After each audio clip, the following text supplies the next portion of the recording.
Bon, il était temps. Quelles sont donc les news d'ici qu'on a eu durant toute cette semaine? Salut à tous et bienvenue dans cette vidéo dont je vais vous résumer toutes les news d'ici. Sans trop blablater, c'est parti. Pour les films Superman, nous avons eu plein de photos du tournage, certains contiennent même des spoilers. Donc si vous voulez le voir, j'ai fait des shorts dans la chaîne où je vous montre toutes les photos. Je ne vais pas en faire ici car c'est beaucoup trop, mais je vais vous montrer quand même quelques-unes. Il faut aussi savoir que James Gunn a dévoilé le logo officiel de son film Superman. Il faut savoir aussi que le film sort dans une année. Et aussi Will Reeves, le fils de Christopher Reeves, celui qui a joué le Superman dans le passé. Ils ont dit que son fils fera un caméo dans le film Superman de James Gunn en tant qu'un journaliste télévisé. Pour la série Lanterne, on a dit que la série est labellisée pour être Origin HBO et non Max. Donc ce qui signifie que tous les projets majeurs à gros budget comme des séries Lanterns, Harry Potter ou encore ça sortiront tous en tant qu'original HBO et non originaire Max. Et aussi que la série Lanterns sera composée de 8 épisodes. Pour les news DCU, on a dit que c'est Kumail Nanjiani, celui qu'on a vu incarner le personnage de Kingo dans le film Eternals du MCU, aurait été casté pour incarner le personnage de Booster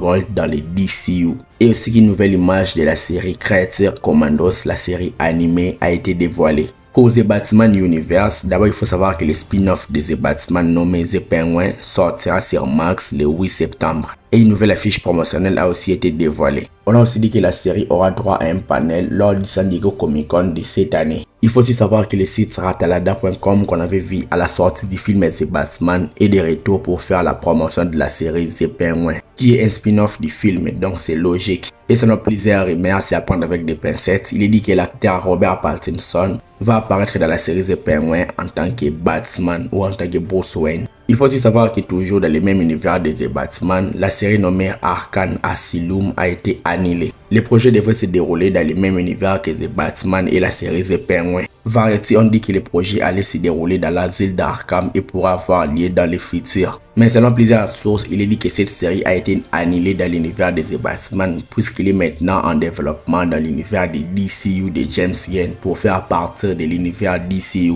Et aussi, il faut savoir que le film Zack Snyder Justice League sortira au cinéma. Puisqu'on doit le rappeler, le film n'était sorti qu'en streaming. Maintenant, le film va ressortir au cinéma au monde entier. Et aussi, il faut savoir que le film The Suicide Squad de James Gunn débarquera le 28 juillet sur Max. Mais avant de finir, j'aimerais faire une annonce commerciale. Aujourd'hui, l'abonnement mensuel de Netflix standard est de 13,49€ et l'abonnement premium est de 19,99€. Celui de Disney Plus est de 10,99€ et celui de Spotify est de 14,99€.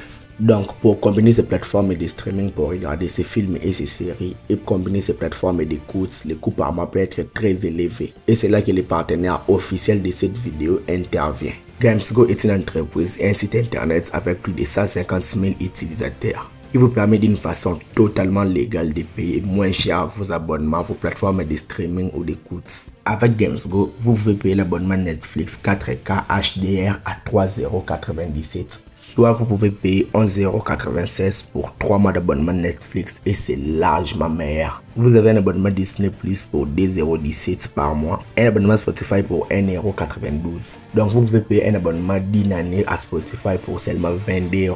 Et sans oublier que vous aurez aussi la possibilité de partager vos comptes avec plus de 5 appareils. Et aussi que les abonnements Gamesgo sont disponibles dans tous vos appareils, que ce soit dans vos ordinateurs, que ce soit dans vos télévisions ou dans vos téléphones. Gamesgo vous facilite la vie, vous permet d'avoir des abonnements très moins chers qui vous facilitent la vie. Il y a aussi des multiples abonnements tels que Tildal Plus, tels que Canva ou tels que Office 365. Et tout cela très moins cher que le prix de base dans ces plateformes. L'activation de votre abonnement se fait en quelques secondes en temps réel et tout cela en sécurité. Vous êtes satisfait ou remboursé sous 20 jours et vous avez une service après-vente en cas de questionnement qui sont disponibles H24. Donc vous savez ce qu'il vous reste à faire, utilisez les liens dans la description ou dans les commentaires épinglés ou tout simplement scanner le QR code qui se trouve à l'écran pour utiliser Gamesgo afin de payer très moins cher vos plateformes de streaming et utiliser le code promo Jonas pour bénéficier encore encore de quelques pourcentages de réduction. Si vous ne savez toujours pas comment utiliser GamesGo, j'ai une vidéo dont le lien est dans la description qui vous explique tout en détail. L'offre est à vous, vous savez ce qu'il vous reste à faire et merci à GamesGo d'avoir sponsorisé cette vidéo. Je vais m'arrêter là, je pense que j'ai fait le tour. C'était une petite vidéo car la semaine n'était pas assez mouvementée. Dites-moi donc ce que vous en pensez dans les commentaires. Like les vidéos s'il te plaît et abonne-toi à la chaîne pour être au rendez-vous de mes prochaines vidéos. Suis-moi sur mes réseaux sociaux, Instagram, TikTok, Twitter ou Threads, les liens sont en description. C'était Jonathan Geek et je vous dis qu'on se retrouve trop vite pour une prochaine vidéo. Ciao.